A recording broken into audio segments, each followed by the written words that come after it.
नमस्कार और स्वागत है आपका आर्ट्स मास्टरी में। अक्सर ऐसा देखा जाता है कि क्लास 10th करने के बाद अगर हम आर्ट्स ले रहे होते हैं तो हमें ये टेंशन हुआ रहता है और हमें ये कन्फ्यूजन हुआ रहता है कि क्लास 11th में अगर हम आर्ट्स ले रहे हैं तो एनसीईआरटी की पुस्तकें हमें कौन सी पढ़नी होती है।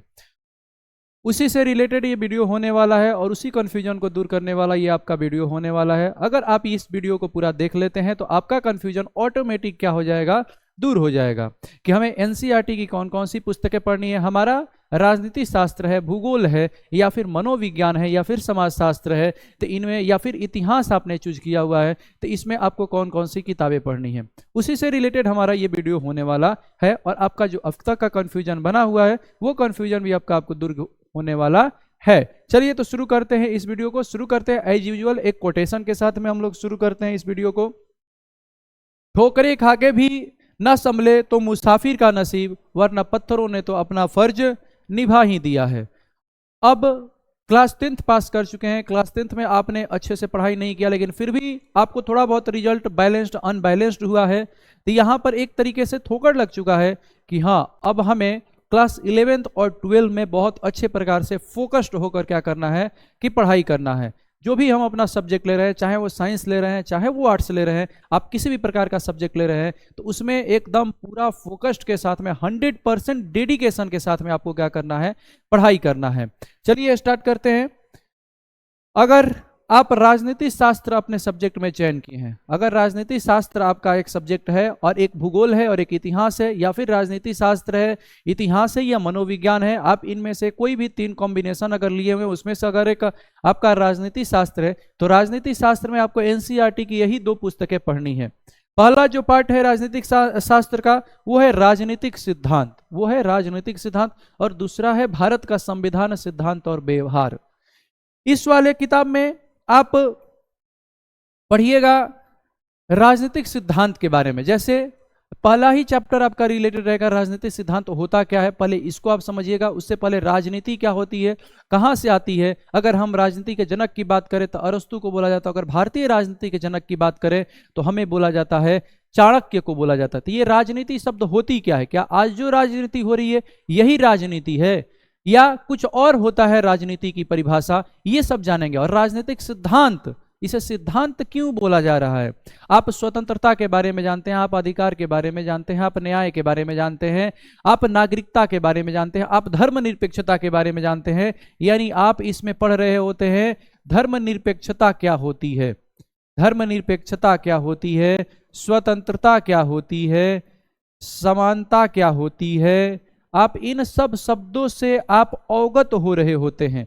आप समझ रहे होते हैं कि नागरिकता किसे कहा जाता है, नागरिकता किसे कहा जाता है। आप इन सब शब्दों से अवगत हो रहे होंगे। आप अवगत हो रहे होंगे कि अधिकार क्या होता है। हम लोग बार बार बोलते रहते हैं कि अधिकार, अधिकार, ये मेरा अधिकार है, ये मेरा अधिकार है। ये अधिकार होता क्या है, इस अधिकार के बारे में किसने क्या परिभाषा दिया हुआ है, इन सब चीजों के बारे में आप राजनीतिक सिद्धांत में पढ़ते हैं। और यही जब आप स्वतंत्रता के बारे में, धर्मनिरपेक्षता के बारे में, आप अधिकार के बारे में, आप न्याय के बारे में, नागरिकता के बारे में जब पढ़ना स्टार्ट करते हैं तो यही सारा मिलकर हमारा क्या हो जाता है, सिद्धांत कहलाने लगता है। यानी यही सब हम राजनीतिक सिद्धांत वाले किताब में पढ़ते हैं। आइए आते हैं इसके दूसरे पार्ट्स पे। दूसरे पार्ट्स में है भारत का संविधान सिद्धांत और व्यवहार। इसमें आप संविधान निर्माण की कहानियां, पहले चैप्टर में आप संविधान निर्माण की कहानियों के बारे में जानिएगा कि हमारा भारत का संविधान निर्माण होता कैसे है। पूरा डिटेल से आप पढ़िएगा पहले नंबर चैप्टर में कि हमारा भारत का संविधान निर्माण होता कैसा है, संविधान क्यों चाहिए, हमें आवश्यकता क्यों है संविधान की, क्या संविधान नहीं रहेगा तो हमारा देश नहीं चल सकता है। जैसे आज भारत सबसे बड़ा लोकतांत्रिक देश है और भारत का संविधान विश्व में सबसे बड़ा लिखित संविधान है, तो क्या हमारा देश में संविधान नहीं बना रहता। जैसे ब्रिटेन में लिखित संविधान नहीं है तो क्या उस प्रकार से हमारे देश में भी अगर संविधान नहीं रहते तो क्या हमारा देश नहीं चल पाता। इस संविधान की आवश्यकता क्यों है, हमें क्यों चाहिए संविधान, उन सब चीजों के बारे में पढ़ेंगे। और संविधान होता क्या है, ये सब चीजों पर हम चर्चाएं करेंगे। आगे बढ़ेंगे, मौलिक अधिकारों के बारे में, अपने संविधान में दिए गए हर एक भाग के बारे में, हर एक चैप्टर्स के बारे में हम लोग क्या करेंगे, यहाँ पर डिस्कशन करेंगे। मौलिक अधिकारों के बारे में जानेंगे, कार्यपालिका क्या होती है, न्यायपालिका क्या होती है, विधायिका क्या होती है, इन सब चीज़ों के बारे में जानेंगे। मौलिक कर्तव्य क्या होता है, इन सब चीज़ों के बारे में चर्चाएं करेंगे। और यही सब चीज़ें चर्चाएं करते करते हम लोग भारत के संविधान वाले बुक को भी अच्छे प्रकार से सिलेबस इसका कवर कर लेते हैं। और यही सब चीजें हमें क्या करना होता है, भारत के संविधान वाले किताबों में पढ़ना है। बात करें भूगोल की, तो भूगोल में आप अगर आपका 3 कॉम्बिनेशन में से एक कॉम्बिनेशन आपका अगर भूगोल है, उस भूगोल में आपको यही 2 पुस्तकें एनसीईआरटी की पढ़नी है। इसमें भौतिक भूगोल में आपको पूर्ण रूप से पृथ्वी से संबंधित जितनी सारी घटनाएं हैं, या फिर कह लीजिए आप ब्रह्मांड से संबंधित जितनी सारी घटनाएं हैं, आप उनको क्या कीजिएगा, पढ़िएगा भूगोल में। आप उनको क्या कीजिएगा, पढ़िएगा भूगोल में। ब्रह्मांड से संबंधित जितनी सारी घटनाएं हैं, पहले तो आप पढ़िएगा कि भूगोल एक विषय के रूप में हम कैसे पढ़ रहे हैं, भूगोल का क्षेत्र कौन कौन सा है, भूगोल के उपक्षेत्र कौन कौन से हैं, भूगोल के कितने प्रकार हैं, जैसे हम लोग मानव भूगोल, भौतिक भूगोल, ये सब होते क्या हैं, इन सब चीजों के बारे में चर्चाएं करेंगे। क्या भूगोल एक विज्ञान के विषय के रूप में हम पढ़ते हैं कि नहीं पढ़ते हैं, या भूगोल को एज ए विज्ञान हम पढ़ते हैं तो क्यों पढ़ते हैं, क्या इसका कारण है कि इसे अभी हम लोग एक विज्ञान के ही, एक साइंस की ही तरह, साइंस के ही सब्जेक्ट की तरह इसे भी हम लोग क्या करते हैं, ट्रीट करते हैं, या साइंस की ही तरह लेते हैं, इसका क्या कारण है, ये पहले हम लोग पहले नंबर चैप्टर में जानेंगे।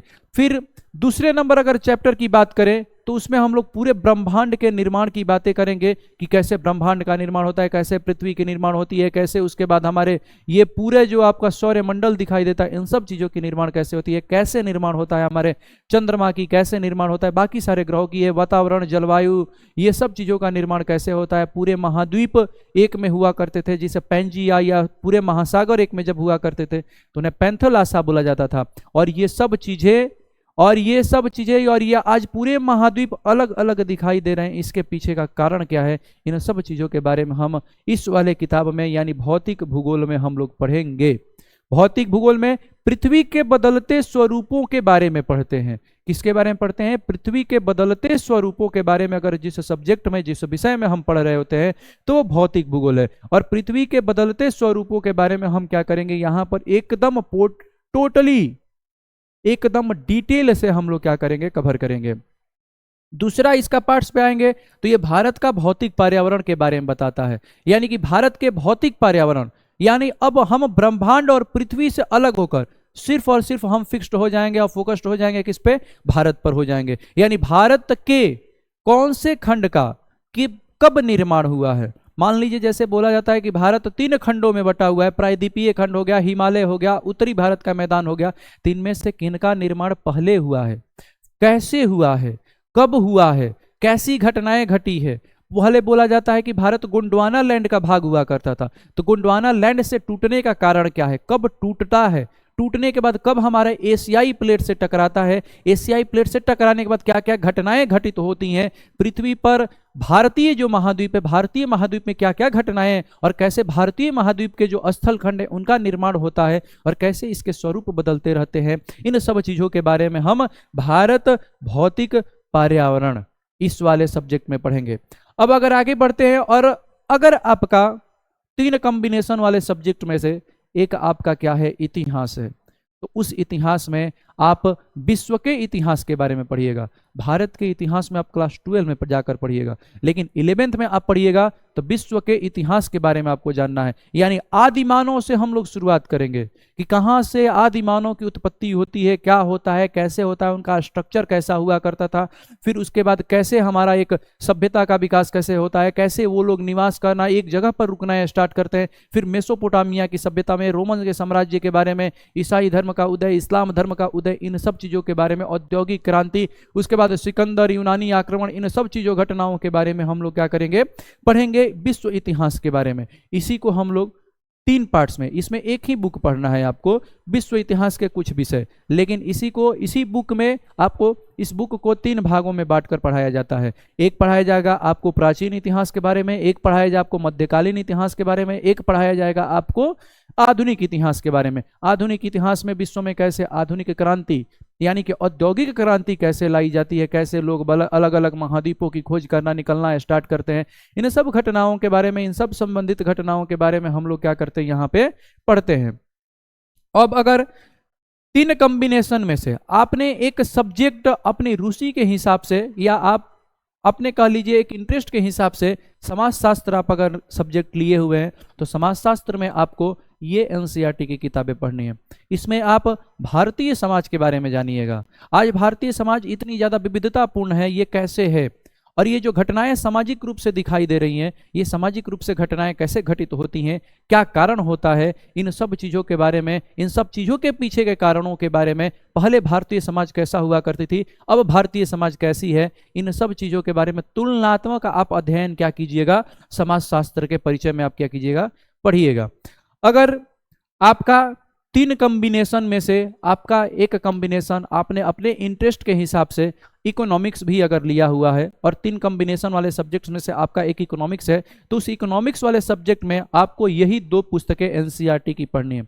एक तो ये पूरा एस्थेटिक है, यानी सांख्यिकी है इकोनॉमिक्स में, अर्थशास्त्र में सांख्यिकी, ये पूर्ण रूप से कैलकुलेशन वगैरह सारी चीजें होंगी। और एक है भारतीय अर्थव्यवस्था का विकास, भारतीय अर्थव्यवस्था का विकास, यानी कि हम जब आजाद होते हैं, आजाद होने के बाद प्रथम पंचवर्षीय योजना अपनाते हैं, द्वितीय पंचवर्षीय योजना अपनाते हैं, तृतीय पंचवर्षीय योजना अपनाते हैं। किस पंचवर्षीय योजना में भारतीय सरकार ने किस चीज पर फोकस किया है, कैसे कैसे हम लोग कॉन्टिन्यूअसली डेवलप्ड करते गए हैं और आज हम विश्व के 4थे बड़े इकोनॉमी वाले देश बन चुके हैं, जापान को हम सरपास कर पाए हैं। तो ये कैसे सब हुआ है और ये सब कैसा, इसका एक कालक्रम कैसे हुआ है, डेवलपमेंट का, अर्थव्यवस्था का कैसे डेवलपमेंट का कार्यक्रम हुआ है, कालक्रम कैसे चला हुआ है, इन सब चीजों के बारे में हम चर्चाएं करते हैं। कहाँ पे? भारतीय अर्थव्यवस्था का विकास वाले में। अब अगर आपका एक कॉम्बिनेशन में, 3 कॉम्बिनेशन में आपका एक सब्जेक्ट है मनोविज्ञान है अगर आपका, तो मनोविज्ञान में आपको एनसीईआरटी की ये पुस्तक पढ़नी है। आप इसमें मनोविज्ञान से अवगत होते हैं, मनोविज्ञान को एज अ सब्जेक्ट कैसे, एज अ सब्जेक्ट इसको एक मान्यता मिलता है, एज अ एक विषय कैसे इसे हम लोग पढ़ा करते हैं। उसके बाद हम लोग यहाँ पर चर्चाएं करेंगे मनोविज्ञान के बहुत सारे जो डायमेंशन हैं उनके बारे में चर्चाएं करेंगे, मनोविज्ञान में हमें क्या पढ़ना होता है उनके बारे में चर्चाएं करनी होती है। और ये हमें एक एनसीईआरटी में मनोविज्ञान का 11th में आपको ये किताब क्या करना है, पढ़ना है।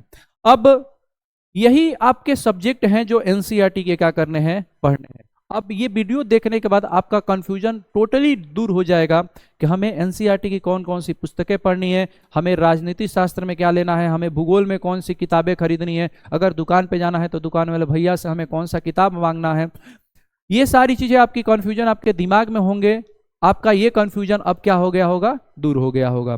ठीक है, आगे इन सब एक सब्जेक्ट पे, एक एक सब्जेक्ट में क्या क्या पढ़ना है इस पे भी हम लोग डिस्कशन करेंगे और इस पे भी टोटली फुली एक वीडियो हम इस पर बनाएंगे कि राजनीति शास्त्र में आपको क्या पढ़ना है, राजनीति शास्त्र में राजनीतिक सिद्धांत में आपको कितने चैप्टर्स पढ़ने हैं, उन चैप्टर्स में क्या क्या पढ़ना है, इसके बारे में एक डिटेल हम वीडियो बनाएंगे। संविधान वाले बुक में आपको क्या पढ़ना है और उसमें क्या क्या सब्जेक्ट में क्या क्या आपको चैप्टर्स पढ़ने हैं, कौन कौन से चैप्टर्स पढ़ने हैं, उस चैप्टर्स के क्या क्या डील होंगे उसमें चैप्टर्स में, इन सब चीज़ों के बारे में पढ़ेंगे। चाहे वो राजनीति शास्त्र हो, चाहे वो भूगोल हो, चाहे वो मनोविज्ञान हो, चाहे वो इतिहास हो, चाहे वो समाजशास्त्र हो, चाहे वो इकोनॉमिक्स हो, कोई भी सब्जेक्ट है आपका, उस सब्जेक्ट का एक एक पार्टिकुलरली एक एक सब्जेक्ट का हम एक वीडियो बनाएंगे और उसको भी आपके सामने रखा जाएगा कि आपको इस सब्जेक्ट में ये वीडियो बना, ये हमको सब्जेक्ट पढ़ने हैं, ये हमको टॉपिक्स पढ़ने हैं इस सब्जेक्ट में।